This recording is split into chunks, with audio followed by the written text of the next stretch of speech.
Setelah sekarang kita masuk pada perkataan Yesus Kristus di atas kayu salib yang kedua. Perkataan ini saudara diberikan Kristus kepada seorang penjahat yang tersalib di sebelahnya. Yesus berkata kepadanya, "Aku berkata kepadamu, sesungguhnya hari ini juga engkau akan ada bersama-sama dengan aku di dalam Firdaus." Saudara, ada dua hal yang kita ingin lihat dari perkataan ini. Yang pertama, saudara, kepada siapa perkataan ini ditujukan? Yaitu kepada seorang penjahat. Saudara, dari sini kita melihat bahwa soal surga atau masuk Firdaus itu bukan pada kesalehan atau apa yang telah dilakukan atau dianggap baik. Si penjahat ini memberikan kita pemahaman, saudara, bahwa Allah memberikan pengampunan, Allah memberikan keselamatan, Allah memberikan surga itu pada seseorang yang sadar akan dirinya dalam dia berhadapan dengan Allah. Saudara, si penjahat ini sadar siapa dirinya. Sementara penjahat yang lain yang juga tersalib bersama dengan Kristus dalam kesalahannya, kejahatannya, dia masih memikirkan dirinya. Dia tidak tahu siapa dirinya ketika dia berhadapan dengan Allah. Tapi saudara, si penjahat yang diberikan anugerah oleh Kristus, dia sadar akan ketidaklayakannya. Saudara, inilah dasar dari pertobatan. Bukan karena kita kapok karena dosa kita, atau kita menderita akibat dosa kita. Tapi saudara, pertobatan itu didasari pada kesadaran akan ketidaklayakan kita, akan keberdosaan kita di hadapan Allah. Dan kita sadar, saudara, kita berhadapan dalam kemuliaan Allah saat berjumpa dengan Allah.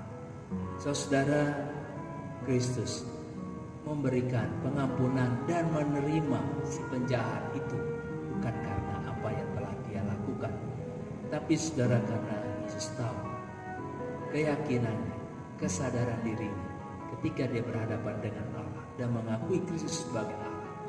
Yang kedua, saudara, ketika Yesus berkata, "Sesungguhnya hari ini juga engkau akan ada bersama-sama dengan aku di Firdaus." Saudara, pada hari itu kita tahu keberadaan Kristus dan si penjahat itu berada di Bukit Tengkorak, bukan di Firdaus. Saudara, di sini kita lihat akan kedaulatan Allah dalam waktu, dan tidak ada seorang pun atau situasi apapun yang dapat menghalangi dan membatalkan kedaulatan Tuhan. Jika dia berkehendak pada hari ini juga, maka itu akan terjadi.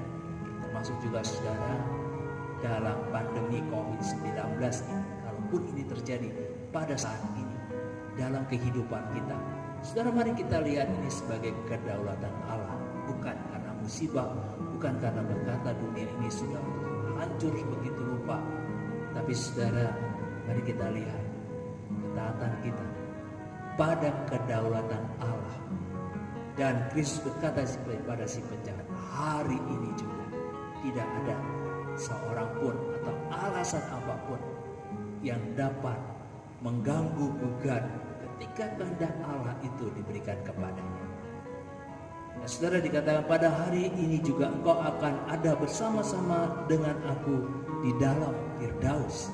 Kata Firdaus yang juga bisa diartikan dengan surga, saudara, menunjukkan kepada kita ini bukan pada soal tempat, bukan di Bukit Tengkorak itu, tetapi saudara, Firdaus menunjukkan suatu kemuliaan Allah ketika Allah ada bersama-sama dengan dia.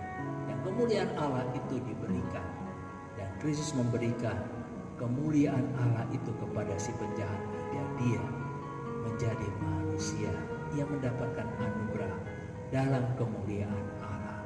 Saudara, di dalam kehidupan kita pada saat ini, mungkin kita telah lelah berada di rumah. Mungkin saudara, kita pun sedang bergumul karena sakit penyakit. Atau saudara, kita pun merasa hidup kita begitu berat dan susahnya. Tapi biarlah saudara, dalam segala kesusahan kita pada saat ini, dalam ketidakberdayaan kita, saudara, biarlah kemuliaan Allah itu tetap terpancar dan tetap ada dalam diri kita. Mari kita tunjukkan kemuliaan Allah yang telah Allah berikan kepada setiap kita. Lewat apa? Perkataan kita, spirit hidup kita, karya-karya hidup kita. Dan kita tetap menyaksikan Allah yang hidup dalam diri kita dengan sukacita, dengan kebahagiaan, dan juga saudara dengan karya-karya kemanusiaan yang kita lakukan. Ada banyak orang yang membutuhkan keberadaan kita, dan saudara, ini saatnya kita bersaksi, menyatakan kasih Tuhan, kemuliaan Tuhan yang ada di hati kita, ada dalam hidup kita, dan kita berbagi kemuliaan Allah itu seperti Kristus membagikan kemuliaan Allah itu kepada seorang penjahat yang atas kayu salib.